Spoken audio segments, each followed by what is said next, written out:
Video பார்க்குற எல்லாருக்கும் வணக்கம் நண்பா. கோடி ரோட்ஸோடைய முக்கியமான குறிக்கோளே பார்த்தீங்கன்னா சாம்பியன்ஷிப்பை வின் பண்ணணும் அப்படிங்கிறது தான். ரோமன் ரெயின்ஸுக்கு கண்டிப்பாக பார்த்தீங்கன்னா 1000வது வெற்றி ரெஸ்ல்மேனியாவில் தான் இருக்குமா. அதே மாதிரி எட்ஜ் பார்த்தீங்கன்னா பல வருஷத்துக்கு அப்புறமா மீண்டும் சாம்பியன்ஷிப்பை வெற்றி பெற்றுட்டாரு. WWE சேர்ந்த ஒரு முக்கியமான பொசிஷனில் இருக்க ஒருத்தருக்கு இன்ஜுரி ஏற்பட்டிருக்குது. இதே போல் ஒரு சில ரெஸ்லிங் செய்திகளை பற்றி பார்க்கலாமா? அதுக்கு முன்னாடி சேனலுக்கு ஃபஸ்ட் டைம் வந்திருக்கீங்கன்னா மறக்காமல் சேனலை சப்ஸ்கிரைப் பண்ணி பெல் ஐக்கானை கிளிக் பண்ணி வச்சுக்கோங்க. தினமும் போடுற ரெஸ்லிங் செய்திகளை தமிழ் மொழியில் தெரிஞ்சுக்கோங்க. WWE முக்கியமான பொசிஷனில் இருக்கிறது தான் ஸ்மாக்டவுன் பிராண்டோடைய ஜெனரல் மேனேஜர் நிக் ஆடர்ஸ். நிக் ஆடர்ஸை பொறுத்த வரைக்கும் சமீப காலத்தில் பார்த்தீங்கன்னா அவர் பெரிய இன்வால்மெண்ட்லாம் பேக் ஸ்டேஜில் காட்டியிருக்க மாட்டாங்க. அதுக்கு காரணம் சமீபத்தில் பார்த்தீங்கன்னா அவர் கையில் சர்ஜரி பண்ணியிருக்கிறாராம். கையில் சர்ஜரி பண்ணிவிட்டு எப்படி ஸ்மாக்டவுனுக்கு வராரு? அவர் தான் சண்டை போடுறது இல்லையே, சும்மா பார்த்தீங்கன்னா மேனேஜ்மெண்ட் ரோல் தானே WWEயில் பண்ணிட்டுருக்காரு. அதனால் பார்த்தீங்கன்னா தொடர்ந்து ஸ்மாக்டவுனுக்கு வராரு. உங்களை எத்தனை பேருக்கு தெரியும் நிக் ஆடர்ஸ் ஒரு நல்ல ரெஸ்லர். அதர் ரெஸ்லிங் கம்பெனியில் WWEக்கு வரதுக்கு முன்னாடி கூட அதர் ரெஸ்லிங் கம்பெனிஸில் நல்லா சண்டை போட்டுட்டு இருந்தார். WWE பார்த்தீங்கன்னா இவருக்கு இன்ஜுரி இருக்குது அப்படின்னு தெரிஞ்சு கான்ட்ராக்ட் போட்டதுனால மேபி கொஞ்ச நாள் பார்த்தீங்கன்னா இன்ஜுரி கேஆர் வரைக்கு ஜென்ரல் மேனேஜராக இருங்கன்னு சொல்லிட்டு வேறு கூட்டிகிட்டு வந்திருக்க வாய்ப்பு இருக்குது. கூடிய சீக்கிரம் பார்த்தீங்கன்னா நிக் ஆடர்ஸும் மற்ற ரெஸ்லர்ஸ் மாதிரி ரெஸ்லிங் பண்ணதுக்கு வாய்ப்புகள் அதிகமாக இருக்குது. உங்கள் எல்லாருக்குமே ப்ளூ கேன் அப்படிங்கிற பற்றி தெரியும்னு நினைக்கிறேன். GCW ரெஸ்லிங் கம்பெனியில் பார்த்தீங்கன்னா ப்ளூ கேன் அப்படிங்கிற கேரக்டரில் ஒருத்தர் சண்டை போட்டார். கெயினுக்கு ரெட் கலர் தானே, இவருக்கு ப்ளூ கலரு. அவருக்கு நெருப்புனா இவர் பனி. அந்த மாதிரி பார்த்தீங்கன்னா நீ இரவா பகலா குளிரா அப்படின்னு ஒரு பாட்டு உண்டுல, அந்த மாதிரி மாற்றி மாற்றி ரெண்டுக்கும் கேரக்டர் உண்டு. ஸோ அவர் இப்போ GCWவில் தான் சண்டை போட்டுருக்காரு. ஃப்யூச்சரில் நம்ம WWEயில் எதிர்பார்க்கலாம். அவர் மேட் கொரண்டா, அதாவது ஜாக் ஸ்கொயர் இருக்கார்ல, அவரு கூட பார்த்தீங்கன்னா ஒரு மேட்ச் நெக்ஸ்ட்டு நடக்க போகிற ஈவெண்ட்டில் பார்த்தீங்கன்னா சண்டை போட போகிறாரு. இது அஃபிஷியலி பார்த்தீங்கன்னா கன்ஃபார்ம் பண்ணி வச்சுருக்கிறாங்க. ஸோ அதே மாதிரி பார்த்தீங்கன்னா இன்னொரு செய்தி இருக்குது நம்ம எட்ஜை பற்றி. எட்ஜு பார்த்தீங்கன்னா இன்றைக்கி அவருடைய ஹோம் டவுனில் பார்த்தீங்கன்னா ஒரு மேட்ச் விளையாடிருக்காரு. அவருடைய பெஸ்ட்டு ஃப்ரெண்ட் பெஸ்ட்டு பிரதரான கிறிஸ்டியன் கேஜ் கூட தான். இது கிறிஸ்டியன் கேஜ் இதுக்கு முன்னாடி பார்த்தீங்கன்னா TNT சாம்பியன்ஷிப் அவர் வச்சுருந்ததுனால இந்த மேட்ச் பார்த்தீங்கன்னா TNT சாம்பியன்ஷிப் மேட்ச் நடந்தது.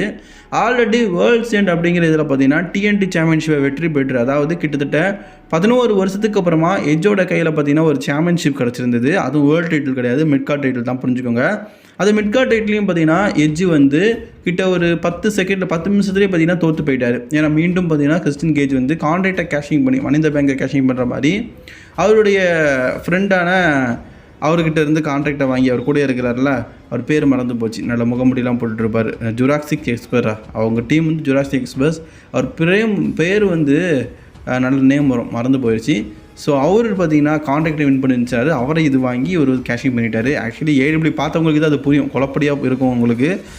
புரிகிற மாதிரி சொல்கிறேன்னா மனித பேங்க் மாதிரி ஒரு கான்ட்ராக்ட்டுங்க.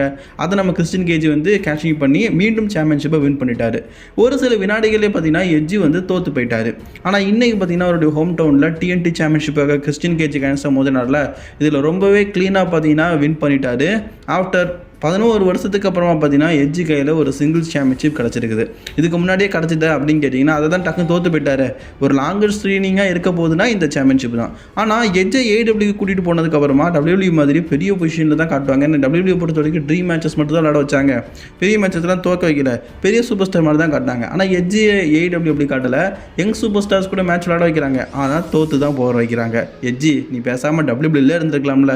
ஃபைனலி WWEயில் கிடைக்காத ஒரு சாம்பியன்ஷிப் AEW பார்த்தீங்கன்னா கிடச்சிருக்கு, இந்த TNT சாம்பியன்ஷிப். வாழ்த்துக்கள் ஏஜ், அவ்வளோதான் எங்களால் சொல்ல முடியும். சரி, அடுத்தது நம்ம எதை பற்றி பார்க்க போகிறோம் பார்த்தீங்கன்னா ரெஸ்ல்மேனியாவை பற்றி தான். ரெஸ்ல்மேனியாவை பொறுத்த வரைக்கும் WWE பார்த்தீங்கன்னா Day 1க்கும் Day 2க்கும் 2 விதமாக ஒரு பிளான் போட்டு வச்சுருக்கிறாங்களாம். அதாவது Day 1க்கு இப்போ 5 மேட்சும் Day 2க்கு 5 மேட்சும் தான் கன்ஃபார்ம் பண்ணியிருக்கிறாங்க. ஆனால் ரெஸ்ல்மேனியாவை பொறுத்த வரைக்கும் Day 1க்கு 7 மேட்சும் Day 2க்கு 7 மேட்சும் தான் புக் பண்ணி வச்சுருக்காங்களாம். அப்போ இன்னும் 4 மேட்ச் வரணுமே கேட்டிங்கன்னா ஆல்ரெடி அதுக்கான ஸ்டோரிலாம் இருக்குது. LWO டீம் இருக்காங்களே, அவங்களுக்கும் அந்த மாதிரி இந்த பக்கம் நம்ம சாண்டோ எஸ்கோபாரோடைய டீமுக்கும் ஒரு ஃபியூட் இருக்குது. அவங்களுக்குள்ள ஒரு மேட்ச் நடக்கலாம். கேரியன் கிராஸ் டீமுக்கும் இந்த பக்கம் நம்ம பாபி லாஸ்லி டீமுக்கும் ஒரு மேட்ச் இருக்குது. இது 2 மேட்ச் ஆச்சா.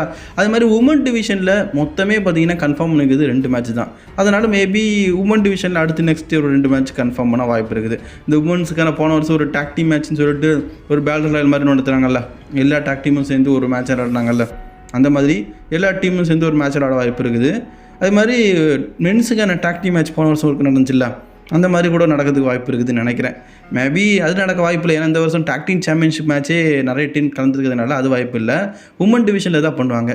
இந்த ஹேண்ட்ரி த ஜெயண்ட் பேட்டில் ராயல் உமன்ஸ்க்கான அந்த பேட்டில் ராயல் அதை WWE பார்த்தீங்கன்னா ஒருவேளை கொஞ்சம் ரீக்ரியேட் பண்ணி மீண்டும் பார்த்தீங்கன்னா அந்த ரசல்மேனியா நடத்தினா நல்லாயிருக்கும். ஏன்னா எல்லா ரெஸ்லர்ஸும் பார்த்தீங்கன்னா ரசல்மேனியாவில் பங்கேற்ற மாதிரி இருக்கும். ஆனால் WWE பார்த்தீங்கன்னா ரசல்மேனியாவுக்கு முன்னாடி நடக்கிற ஸ்மாக்டவுனில் தான் இந்த மேட்சஸை வழக்கமாக நடத்திட்டு வராங்க. அதை கொஞ்சம் மாற்றுறதெல்லாம் மிந்தி மாதிரி ரசல்மேனியாலேயே ஒரு கிக் ஆஃபாக இந்த மேட்சை நடத்தினா நல்லாயிருக்கும் அப்படிங்கிறது என்னுடைய ஒப்பீனியன்.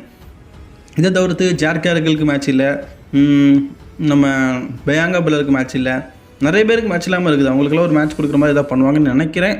பார்ப்போம் என்ன பண்ணுறாங்க. ஸோ அடுத்தது நம்ம பார்க்க போகிறது பார்த்தீங்கன்னா கோடி ரோட்ஸை பற்றி தான். கோடி ரோட்ஸோடைய அண்ணன் பார்த்தீங்கன்னா இப்போ சமீபத்தில் ராக் ஃபக் அப்படிங்கிற மாதிரி சொன்னார். ஐயோ கெட்ட வார்த்தை போட்டேனே. சரி, நிறைய பேருக்கு அப்படின்னு என்ன அர்த்தம் தெரியாது, விட்டுதலுங்க.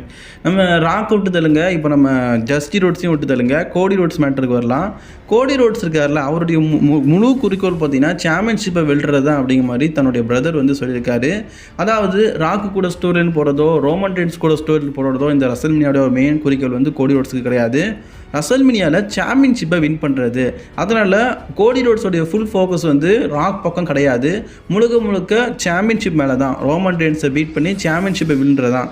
போன வருஷம் எப்படி ஒரு சோகமான முடிவு ரசல்மேனியாவுக்கு இருந்து உங்கள் எல்லாரையுமே சோகத்தில் ஆழ்த்திதோ அந்த மாதிரி ஒரு ரசல்மேனியா எண்டிங்கை கொடுக்கக்கூடாது அப்படிங்கிறது எண்ணத்தில் நம்ம கோடி ரோட்ஸ் வந்து இருக்கிறதா அவருடைய பிரதர் வந்து சொல்லியிருக்கிறாரு. அதனால் எக்காரணத்தை கொண்டு இந்த மேட்ச்சில் தோக்கவே மாட்டாராம்.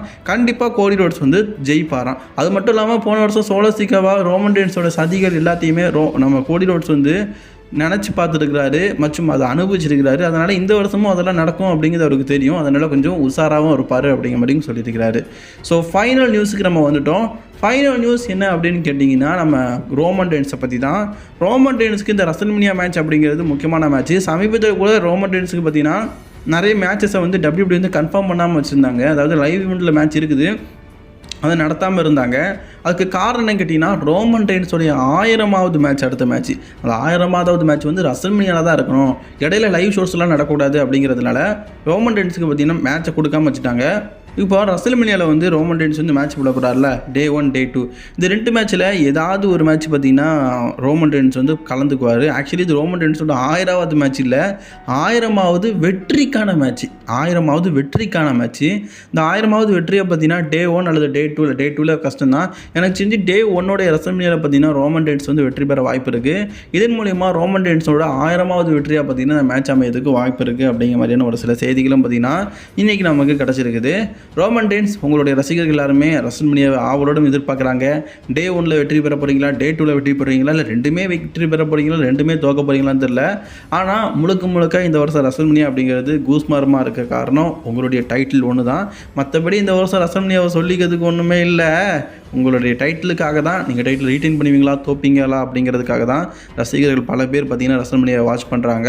அதுவும் கோடி ரோட்ஸ் வெர்சஸ் ரோமன் ரெயின்ஸ்க்கான மேட்ச் ராக் இருக்கிறாரு அப்படிங்கிற ஒரு காரணத்துக்காக. கரெக்ட் தானே மக்களே? அப்படி இருந்துச்சுன்னா நீங்கள் மறக்காமல் கமெண்ட் பாக்ஸில் கவனிக்கோங்க. இந்த வருஷம் ரசல்மேனியாவில் நீங்கள் எந்த மேட்சை பெரிதும் எதிர்பார்க்குறீங்க அப்படிங்கிறது கமெண்ட் பாக்ஸில் தட்டி விட்டுருங்க. அதை நானும் பார்த்து தெரிஞ்சுக்கிறேன். சரிங்களா? அடுத்த வீட்டில்